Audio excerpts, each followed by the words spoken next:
할렐루야. 날씨가 참 좋죠? 네, 여행 오신 분들에게는 아마 최고의 날씨가 아닌가라고 생각이 되어지는데, 제가 이제 프라하에 사니까 이제 햇수로 벌써 12년 차 됐습니다. 어디서 가서 얘기하기도 되게 부끄러워요. 이렇게 오래 살았다는 것 자체가 너무 신기한데, 살고 있는 우리 프라하가 참 아름답고 살기 좋은 도시입니다. 동의하시나요? 예스. 천년의 역사를 간직한 고도. 대중교통이 한국처럼 세련되지는 않지만 대중교통이 너무나 잘 돼 있고요. 너무 싸요. 아마 독일에 오신 분들은 더 아마 느끼실 겁니다. 프라하 같은 경우는 면적의 56%가 녹지입니다. 그래서 유럽에서도 손꼽히는 녹색 이 잔디밭 산이 있는 그런 지역이에요. 그리고 유럽 내에서 저 얼마 전에 기사를 봤더니 뭐 좋은 한국처럼 백화점, 우리는 이제 기준이 한국이다 보니까 수준이 너무 높아서 이제 그런데, 유럽 내에서도 가장 높은 쇼핑몰 밀도를 가지고 있대요. 그래서 어마어마하게 큰 백화점은 없지만 어딜 가든지 큰 마트들이 있다. 이렇게 들으면 파라다이스 같죠. 하지만 여러분, 우리가 느끼는, 우리가 살고 있는, 뭐 관광으로 온 게 아니라 살고 있는 이 프라하는 어떤 도시로 느껴지는지 한번 묻고 싶습니다. 처음에 우리 교회가 아이들과 다음 세대와 또 어른들의 비율이 거의 1대1에 가까운데, 처음에 아이들 때문에 오신 분들 많이 있을 겁니다. 아이를 잘 키우고 싶고 더 나은 삶을 살고 싶다, 그런 기대감에 오신 분들이 많을 거예요. 그런데 어느 순간부터 비자를 갱신해야 되는 스트레스, 체코어는 또 왜 이렇게, 그래도 영어는 조금 배워서 읽을 수나 있겠는데 이게 어려운지, 그렇죠? 그래서 또 물가는 상승하고, 외국에서 아까도 우리 목사님, 집사님 기도하셨습니다만, 사업을 하던, 자영업을 하던, 직장을 다니던 그 무력감이 느껴질 때가 많이 있다. 그래서 이 도시가 마치 나를 좀 극단적으로 표현해서 삼킬 것 같은 땅처럼 느껴질 때가 있다는 것이죠. 이건 단지 이민자만의 문제가 아닙니다. 어느 나라든 가족을 책임지는 부모, 회사에서 버티는 직장인, 신앙적으로 외로운 성도들이 있어요. 우리 모두는 그래서 매일을 살아내고 있습니다. 그리고 그런 우리에게 하나님은 오늘 이 귀한 말씀을 통해서 우리에게 말씀하십니다. 오늘 본문은 낯선 땅을 처음 마주한 12명의 정탐꾼에 관한 이야기입니다. 하나님은 애굽의 종살이에서 이끌어낸 백성들을 이제 젖과 꿀이 흐르는 약속의 땅 가나안으로 보내시고, 40일간 정탐을 마치고 돌아온 이들이 그 땅을 어떻게 보았고 전하는지, 우리는 이 이야기를 통해서 하나님의 시선과 믿음의 시선을 배우게 됩니다. 이 시간 제 목소리를 통해서 전해지는 그냥 단편적인 말씀이 아니라, 하나님이 직접 여러분에게 말씀하신다는 열린 마음으로 들으신다면 오늘도 하나님께서 각자에게 필요한 영적인 만나를 주실 줄로 믿습니다. 할렐루야. 크게 세 가지로 우리 함께 나눠볼 텐데, 첫 번째로 기억할 것은 하나님께서는 약속한 땅을 주셨다라는 것입니다. 정탐꾼들이 40일 동안 가나안 땅을 발로 밟으면서 살펴봤다고 했습니다. 그리고 가장 돌아와서 먼저 보고한 말이 있습니다. 27절 말씀 우리 한 번 더 같이 읽겠습니다. 모세에게 말하여 이르되 당신이 우리를 보낸 땅에 간즉 과연 그 땅에 젖과 꿀이 흐르는데 이것은 그 땅의 과일이니이다. 어렸을 때 이 성경 만화로 봤던 장면이 아직도 기억이 납니다. 우리는 뭐 유튜브 뭐 시대이기 때문에 어떤 영상으로 아이들은 이제 남을 텐데, 저희는 그림으로 많이 남아 있죠. 과일이 있는데 포도가 아마 거봉도 저는 상당히 크고, 저는 직접 먹어본 적은 없습니다. 여기 프라하에서 뭐 비스무리한 건 먹어본 적이 있는데, 샤인머스켓 엄청 큰가요? 막 옛날에 한 송이에 몇만 원씩 한다고 그래가지고 요즘 너무 흔해졌다고 얘기를 하는데, 아마 그것보다도 그 그림에는 한 10배는 크게 그려져 있었던 제 기억이 나요. 어마어마하게 큰 포도송이가 열리는, 과일이 열리는, 그래서 우리가 갔던 그 땅이 젖과 꿀이 흐르는 땅이 맞습니다.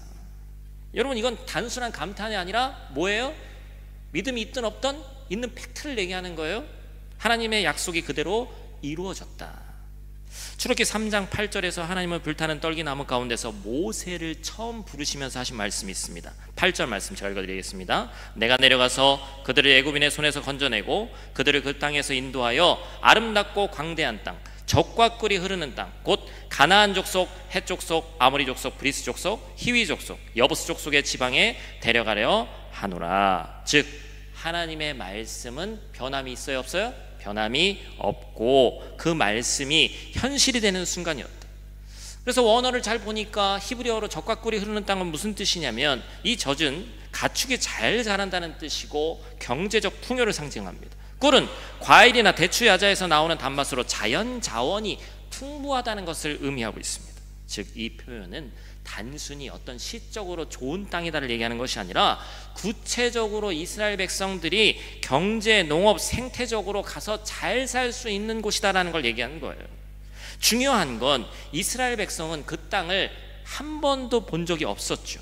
젖과 꿀이 흐르는 땅이라는 말씀만 붙들고 광야를 지나서 이제 그 약속의 땅에 온 겁니다. 그런데 정탐꾼들이 얘기하는 거예요. 그 땅이 진짜 젖과 꿀이 흐르는 땅이었습니다. 하나님의 말씀이 현실이 됐단 말이에요. 사랑하는 성도 여러분, 하나님의 말씀은 반드시 현실이 되는 줄로 믿습니다. 우리는 종종 말씀을 보고 뭐라고 얘기합니까? 목사님, 말씀은 위로해 주는 거죠. 어떤 방향을 제시해 주는 거죠. 현실은 따로 있습니다. 그렇게 얘기를 해요. 그렇지 않죠. 말씀은 실제보다 더 실제입니다. 정탐꾼들이 손에 들고 온 과일처럼 하나님의 약속은 반드시 눈에 보이는 현실로 성취된다는 거예요. 그렇기 때문에 믿음은 단지 좋은 상황, 낙관이 아닙니다. 믿음은 하나님의 말씀이 반드시 이루어진다는 것을 앞서서 믿고 살아가는 힘이 되는 거예요. 열매가 보이지 않아도 말씀대로 될 것이다 라고 고백하고, 열매가 눈앞에 보일 때 보십시오, 말씀대로 되었습니다 라고 말하는 것이 믿음이다 라는 것입니다. 이제 우리는 한 가지 질문을 던집니다. 말씀이 성취되었는데 그 다음에 문제가 일어났단 말이에요. 말씀대로 안 되면 문제가 일어날 수 있는데 말씀대로 됐음에도 불구하고 문제가 일어났다. 이것은 분명히 어떤 조각이 맞지 않는 상황입니다. 두 번째로 우리가 그래서 기억해야 할 것은 사실을 뒤집은 말, 우리 안에 악평을 조심해야 한다라는 것입니다. 정탐꾼들이 처음에 긍정적인 보고를 했습니다. 그 땅은 젖과 꿀이 흐르고 열매도 풍성합니다. 그런데 바로 말의 분위기가 바뀌어요. 32절 상반절 말씀, 이스라엘 자손 앞에서 그 정탐한 땅을 악평하여 이르되, 악평이란 말은 히브리어로 디바라고 하는데 제가 써놨죠. 단순히 부정적인 말을 얘기하는 것이 아니라 중상, 모략, 비방, 루머, 안 좋은 소문을 뻗어내는 거예요. 즉 정탐꾼들이 한 말은 공동체를 무너뜨리는 해석이자 왜곡된 감정을 전하는 거짓 뉴스였습니다. 여러분, 팩트는 분명했습니다. 좋은 땅이었어요. 하지만 그들은 그 사실을 악평이라는 방식으로 재해석했고 그 결과는 불안과 공포의 확산이었습니다. 32절 후반부에 이렇게 써 있습니다. 우리가 두루다니며 정탐한 땅은 그 거주민을 삼키는 땅이요, 거기서 본 모든 백성은 신장이 장대한 자들이며. 여러분, 팩트와 가짜 뉴스가 어떻게 바뀌는지를 한번 보세요. 처음에는 좋은 땅이라고 했는데 이제는 내 해석으로, 내 눈으로 바라보니까 그 땅이 무슨 땅이 됐어요? 사람을 삼키는 땅이 되었다. 거기에 있던 일반 백성 아낙자손이라는 조금 키가 큰 민족이 있습니다. 그 민족이 있는데 그 다음에 어떻게 사실이 바뀌는 거예요? 가짜 뉴스로 모든 백성이 다 거인이더라. 과장이죠. 불안에 휩싸인 말은 현실을 비틀고 과장된 두려움은 공동체를 마비시키는 겁니다. 결정적인 말이 이어집니다. 33절 말씀, 우리는 스스로 보기에도 메뚜기 같으니 그들이 보기에도 그와 같았을 것입니다. 여러분, 팩트는 뭐예요? 이스라엘 사람들이 12 정탐꾼이 다니다가 아낙 자손들과 가나안 자손들에 걸렸는데 니네는 어디서 왔냐, 이 메뚜기 같은 것들아, 이렇게 얘기한 게 아니라 그 사람들을 만난 적도 없고 이 사람들은 자기들이 보고만 왔는데 내 스스로 그 사람에 비교해 보니까 내가 뭐가 같다는 거예요? 메뚜기 같더라. 한낱 미문에 불과하더라. 심리학에서는 여러분 이것을 투사, 프로젝션이라고 한다고 합니다.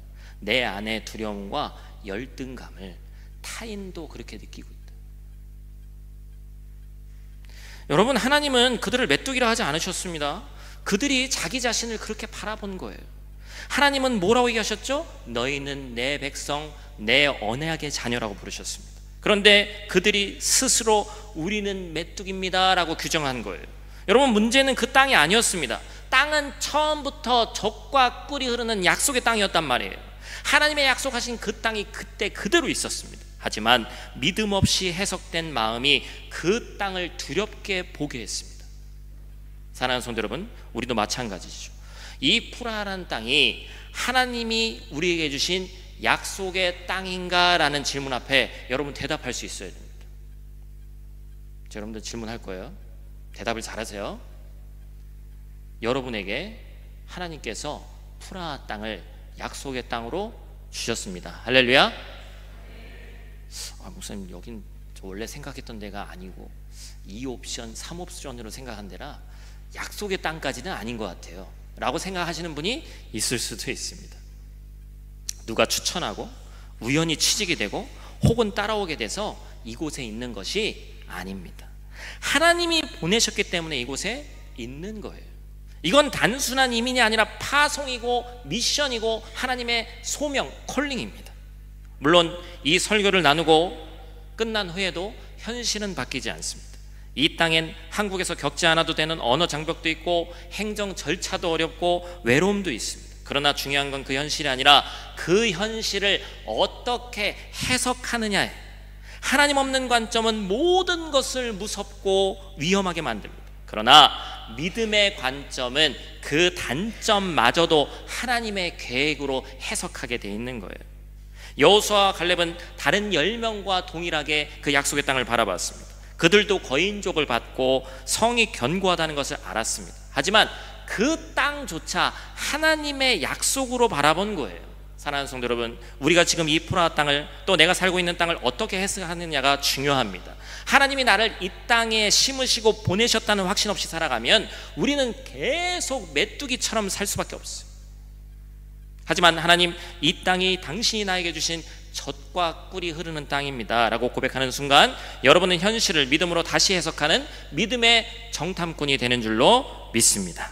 마지막 세 번째로 기억할 것은 현실과 비현실의 간극을 메워야 됩니다. 이제 말씀은 우리가 읽지 않은 14장으로 넘어갑니다. 우리 1절 말씀 우리 큰 목소리로 같이 읽겠습니다. 온 회중이 소리를 높여 부르짖으며 백성이 밤새도록 통곡하였더라. 지금 상황이 어떤 상황이에요? 2명이 10명을 이길 수가 없어요. 그리고 참 말이라는 게 희한합니다. 긍정적인 말이 부정적인 말을 이기기가 쉽지 않아요. 부정적인 10명의 말 앞에 공동체 전체가 무너진 거예요. 우리가 수경계상 다 읽어볼 수는 없습니다만 밤새 통곡하고 급기야는 또 애굽으로 돌아가자. 이 사람들 맨날 똑같은 얘기 반복하잖아요. 그죠? 우리를 죽이려고 이끌고 나온 거냐, 지도자를 따로 세우자, 이런 말까지 나와요. 완전히 집단 패닉에 빠졌습니다. 이유는 단 하나죠. 직접 본 게 아니라 악평, 그것을 진실처럼 믿었기 때문입니다. 그때 믿음의 정탐꾼 여호수아와 갈렙이 일어납니다. 9절 말씀, 세 번역 버전을 제가 읽어드리겠습니다. 여러분은 주님을 거역하지 마십시오. 그 땅 백성을 두려워하지 마십시오. 그들은 우리의 밥입니다. 그들의 방어력은 사라졌습니다. 주님께서 우리와 함께 계시니 그들을 두려워하지 마십시오. 여러분 잘 보셔야 돼요. 믿음의 눈과 그냥 단지 사람의 격려는 무슨 차이가 있냐? 괜찮아, 잘 될 거야. 우리 어린이들, 학생들 좋아하는 괜찮아 띵띵띵 하는 그 노래 부르는 거, 그래서 된다는 얘기가 아니에요. 막연한 낙관주의자가 아니란 말이에요. 그들도 다른 10명과 함께 똑같이 땅을 보고 왔고 그 성이 견고하고 안악 자손이 장대한 것도 알고 있는데 다른 해석을 했단 말이에요. 무엇이 다를까? 적이 어떤 상태로 있는가 보다 내가 누구와 함께 있는가를 더 중요하게 여겼어요. 우리가 문제를 볼 때 나는 이것밖에 안 되는데 이 문제가 너무 크다가 아니라 하나님이 함께 하시는데 그 문제가 커봐야 얼마나 더 클 수 있겠냐라는 시선이 필요한 거예요. 여러분 영어 성경은 이렇게 얘기합니다. They are bread for us. 무슨 뜻이에요? 우리말로는 그들은 우리의 밥이다, 그들은 우리의 빵이다. 체코식으로 번역하면 그들은 우리의 롤릭이다.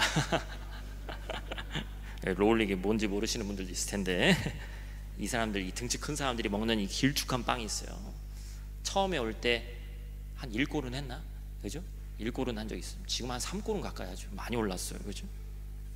히브리어는 레헴이라고 하는데 식탁 위에 올려진, 잘 차려진 음식이라는 거예요.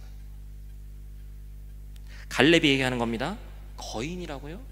우리가 못 넘을 문제라고요? 그게 아니라 오히려 하나님의 능력을 경험할 찬스고, 그들은 하나님이 차려주신 밥상이라고 얘기하는 거예요. 여러분, 믿음은 문제를 피하는 게 아닙니다. 믿음은 문제를 쉬운 것이라고 생각하는 시선을 바꾸는 겁니다. 문제를 보면, 나를 바라보면 나는 메뚜기밖에 안 될 수밖에 없습니다.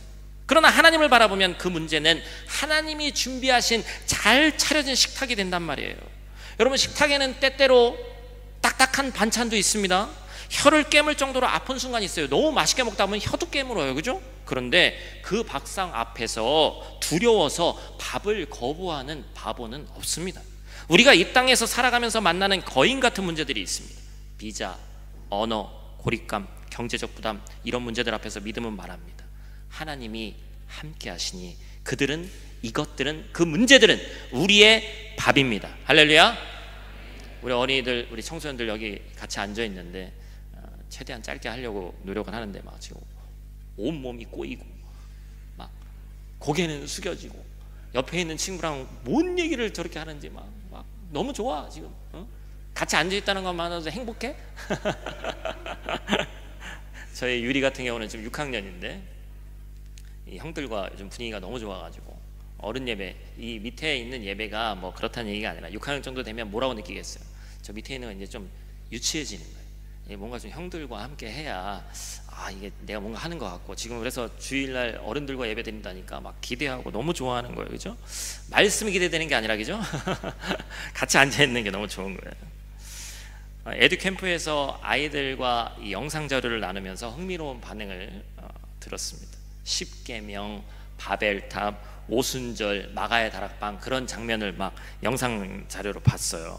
만화로 봤는데 언어가 바뀌는데 그런 걸 극적으로 표현하려니까 하늘에서 불이 내려오고 막 위에서 불이 막 갈라지고 그런 성령 그런 것들을 막 이렇게 표현하니까 아이들이, 특히 저학년 아이들이, 제가 이제 아마 못 들었다고 생각할 수도 있는데 이렇게 얘기하는 거예요. 저건 좀 비현실적인 거 아니야? 이렇게 얘기하더라고요. 맞죠, 그죠? 어린 아이들이라면 충분히 할 수 있는 반응입니다. 그런데 제가 그 비현실적인 거 아니야? 막 몸을 꼬면서 얘기하는 그 말을 듣고 저런 믿음 없는 아이 이렇게 생각하지 않고 제 자신이 돌아봐 줬어요. 내가 저 아이들보다 더 많이 배웠고 더 이성적인 어른인데 이 비현실적인 것이 나는 왜 믿어질까? 나를 돌아보는 거예요, 그죠? 이게 제 믿음이 대단해서 그런 게 아니죠. 이 비현실적인 게 왜 믿어지냐는 거예요. 뭐 때문에 그렇죠? 그거는 어렸을 때부터 말씀을 들었기 때문에 그렇습니다. 현실이 전부가 아니라 말씀을 통과해서 투영되어서 보여지는 그 하나님의 약속이 진짜 진실임을 깨달았기 때문이고, 그것을 경험했기 때문이에요. 10명의 정탐꾼은 현실만 보고요 절망했습니다. 2명의 정탐꾼은 믿음의 눈으로 현실을 보고 말씀을 기준으로 해석했기 때문에 희망을 말할 수 있었습니다. 말씀 없이는 우리는 메뚜기가 되고 말씀 안에서는 정복자가 되는 거예요. 여러분, 프라하도 마찬가지입니다. 오늘 말씀이, 제가 프라하에 있는 한인교회 목사기 때문에 프라하를 중심으로 얘기하는 거지 프라하만 파라다이스입니다 라고 얘기하는 게 아닙니다. 그럼 한국에서 오신 분들, 지금 경기도 광주에서 오셨고 프랑크푸르트에서 오셨는데 프라하에 있는 목사님 이상하더라, 프랑크푸르트는 좀 별로라고 그러더라, 이런 내용이 전혀 아니에요. 오해하시면 안 됩니다. 믿음이 과연 무엇인가? 제가 오늘 말씀을 깊이 묵상하면서 하나님 한 문장을 한번 주십시오. 믿음이 뭡니까? 정의를 했더니 믿음은 현실과 비현실의 간극을 말씀으로 채우는 것이더라. 할렐루야. 동의하십니까? 여러분, 제가 8년 전에 이 교회를 개척할 때 많은 말을 들었습니다. 현실을 본 이들이 참 아이러니하게도 프라하에서 먼저 목회하신 목사님들이었어요. 먼저 목회하신 목사님들이 어느 날 저를 생각해 주셔서 그랬겠죠? 저를 부릅니다. 이 목사, 아직 나이가 어려서 그렇지 해외에서 개척한다는 것이 얼마나 힘든지 알아? 응? 프라하에 이미 교회가 또 많이 있는데 뭐 굳이 또 그렇게 고생해서 힘들게 하려고 그래. 그런 얘기를 들었어요. 그 얘기를 들으니까 제가 어때요? 위축되겠어요? 더 해야 되겠다는 생각이 들겠어요? 전 성격이 이상한 사람이 아니에요. 누군가 악평을 하고 안 좋은 얘기를 하면 위축되는 거예요. 제 안에 메뚜기처럼 제가 작아지는 거예요. 그런데 우연히 아이들과 함께 어디 실내 놀이터를 갔는데 다른 교회 다니고 계신 집사님, 제가 개척한다고 오실 분이 아니에요.